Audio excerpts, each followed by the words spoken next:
ഒരു അടിപൊളി കൂന്തൽ കറി ആയാലോ? കൂന്തൽ അല്ലെങ്കിൽ കണവക്കറി.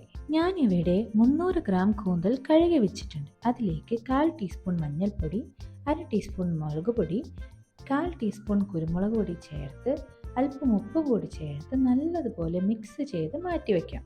ഒരു മൺചട്ടിയിൽ 2 ടേബിൾ സ്പൂൺ വെളിച്ചെണ്ണ ഒഴിച്ച് 1/4 ടീസ്പൂൺ കടുക് കൂടി ഇട്ട് പൊട്ടിച്ചതിന് ശേഷം ഒരു വറ്റൽമുളകും 5-6 തേങ്ങാക്കൊത്ത് ചേർത്ത് നല്ലപോലെ വറുത്തെടുക്കും. ഇനി അതിലേക്ക് 15ഓളം ചെറിയുള്ളി ചേർത്ത് നല്ലതുപോലെ വരട്ടിയെടുക്കാം.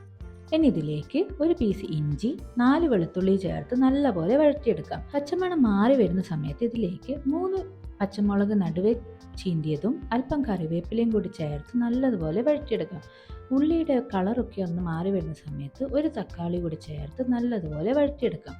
തക്കാളി നന്നായി ഉടഞ്ഞു വരണം. ഈ സമയത്ത് ഇതിലേക്ക് പൊടികൾ കൂടി ചേർക്കാനുണ്ട്. 2 ടീസ്പൂൺ കാശ്മീരി മുളക് പൊടിയും, 1 ടീസ്പൂൺ മല്ലിപ്പൊടി, 1/4 ടീസ്പൂൺ മഞ്ഞൾപ്പൊടി, 1/2 ടീസ്പൂൺ കുരുമുളക് പൊടിയും 1 ടീസ്പൂൺ പെരുംജീരക പൊടിയും ചേർത്ത് നല്ലതുപോലെ പച്ചമണം മാറുന്നത് വരെ വെയിറ്റ് ചെയ്ത് നല്ലപോലെ എല്ലാം കൂടി ഒന്ന് മിക്സ് ചെയ്തെടുക്കാം. അല്പം ഉപ്പ് കൂടി ചേർത്ത് ഒന്ന് മിക്സ് ചെയ്തെടുക്കാം. പൊടികളുടെ പച്ചമണമൊക്കെ മാറി വന്നു കഴിഞ്ഞാൽ മസാല പരക്കി വെച്ച കൂന്തൽ ഇതിലോട്ട് ചേർത്ത് നല്ലതുപോലെ ഇളക്കി യോജിപ്പിക്കാം.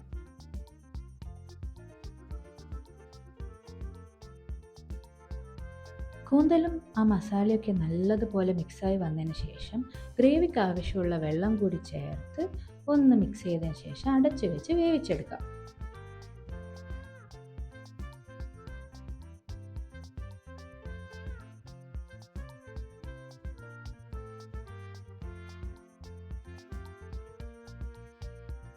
കൂന്തലൊക്കെ നന്നായി വെന്ത് വന്നിട്ടുണ്ട്. കൂടാതെ ഗ്രേവിയും ആവശ്യത്തിന് വറ്റിയിട്ടുണ്ട്. നിങ്ങൾക്ക് വേണമെങ്കിൽ ഇത് ഒരു റോസ്റ്റ് പോലെ വറ്റിച്ചെടുത്ത് നല്ലപോലെ ഇതിൽ വരട്ടിയെടുക്കാവുന്നതാണ്. ഞാനിവിടെ അതുപോലെ ചെയ്യുന്നില്ല. ഏതായാലും എനിക്ക് ദോശേൻ്റെയും ചപ്പാത്തിൻ്റെയും കൂടെയൊക്കെ കഴിക്കാൻ ഭയങ്കര ഇഷ്ടമാണ് കേട്ടോ. അതുകൊണ്ട് ഞാനിതിങ്ങനെയാണ് ചെയ്യുന്നത്.